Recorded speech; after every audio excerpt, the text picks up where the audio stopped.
Welcome back. The liberal media freaking out over Elon Musk's attempt to bring free speech back to Twitter. When talking about this, it's kind of funny. Oh, Elon Musk wants to buy it, but sure. there are massive life and globe altering consequences for just letting people run wild on the thing. There's also a lot of folks out there that say, it's troubling enough that private companies control these key communication platforms around the world. Maybe it's even worse to have the world's richest person trying to buy one of them and take it private. Are there any ways to stop him if he wants to buy Twitter? Are there any guardrails around something like this? Because this could be a very dangerous precedent. Last night, Musk offered to buy Twitter for $43 billion in cash. Oh, my God. He could do so much with that money. Address world hunger, fix climate change. Hey, you ding-a-ling. Twitter's already an international platform for free speech. You know how I know that? Because no one at Twitter can stop me from tweeting, "Suck it, Elon Musk," in every language. They are freaking out. Meanwhile, the turmoil at Twitter is ramping up. The company enacted a so-called poison pill to stop Musk from taking over, but it could hurt the company financially. And get this, employees are complaining that Musk ruined their Calm Focus Week.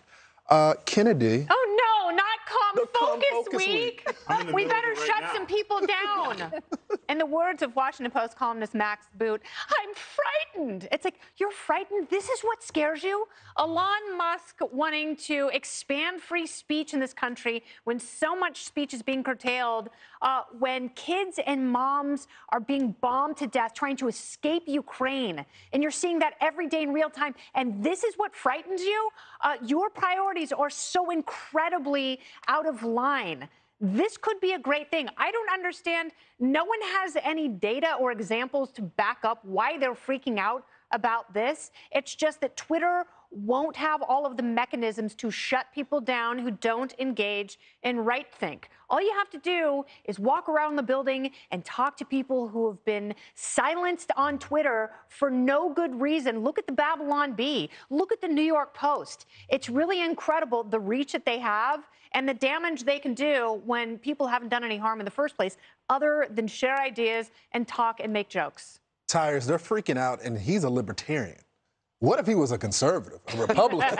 I think more important than what his political aspirations is for any children out there or young men, women striving for greatness, this is what's nice when you have FU money. You can do things like that. Some rich people get spite stores. You ever heard, where you went to a barbershop and he upset you, so you made a barbershop right next to him because you had that kind of money? Larry David's coffee shop. Yeah. Musk took it to the next level. He's making Twitter his spite store. So I love it as somebody who likes to see people get their comeuppance. This has nothing to do with free speech. This is, he's going to kick in the door on the fraternity.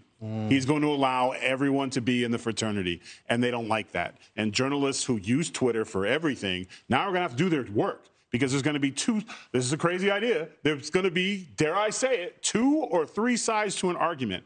And you won't be able to suppress things like the Hunter Biden situation. You won't be able to cancel somebody who's loud and controversial anymore. And that's just really ruining my day and my first world problems. Oh. So, Jessica, do we have this all wrong? Give us the liberal perspective. Why are your folks freaking out? So I have, I guess, the moderate liberal perspective on this. Right. Let's hear it. Want to be peacemaker at the table after the A block, for sure. So Elon Musk is certainly no conservative. And as a libertarian, he's really more, the way I think about him, is a green eco warrior, right? That should make everyone on the left super happy with what's going on with Tesla. And he also kept the internet alive in Ukraine. So we went from, 3 weeks ago, like, this is the greatest guy in the entire world, to this. Now, that doesn't mean that I don't understand being apprehensive about a billionaire having this much of a controlling stake. But for people who weren't upset about Jeff Bezos taking over the Washington Post, which is arguably more influential, if you look at it, it's the top 2 or 3 newspapers in the country, you don't have a leg to stand on. One thing that I read about that I thought was really interesting was one of Musk's key points is that he wants the algorithm that Twitter uses to rank its content to be made public. And that's actually something that a lot of executives at Twitter themselves want to be done. So I feel like there is some way. So you support this?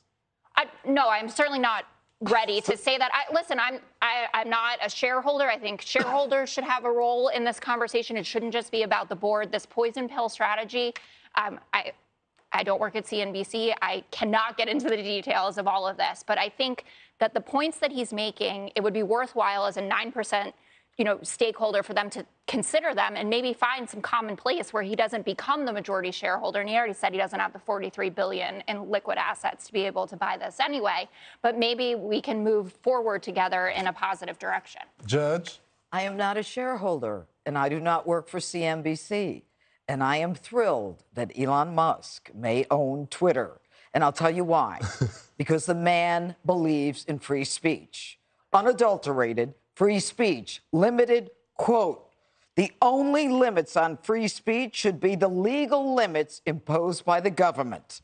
This is a man who is a constitutionalist, a man who believes in the rule of law, a man who doesn't believe, as the left believes, that if their ideology is at stake and their political presidency is at stake, that we should therefore suppress the truth.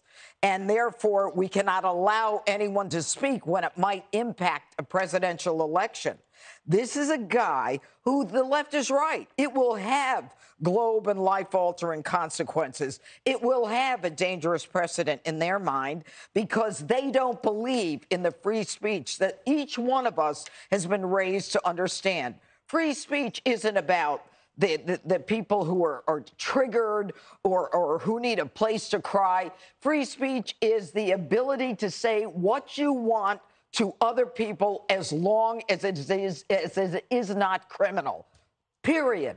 I hope he buys it, and I hope he does what we were just talking about, and that is that we should know what algorithms are emphasized and de-emphasized. So there is real truth on Twitter.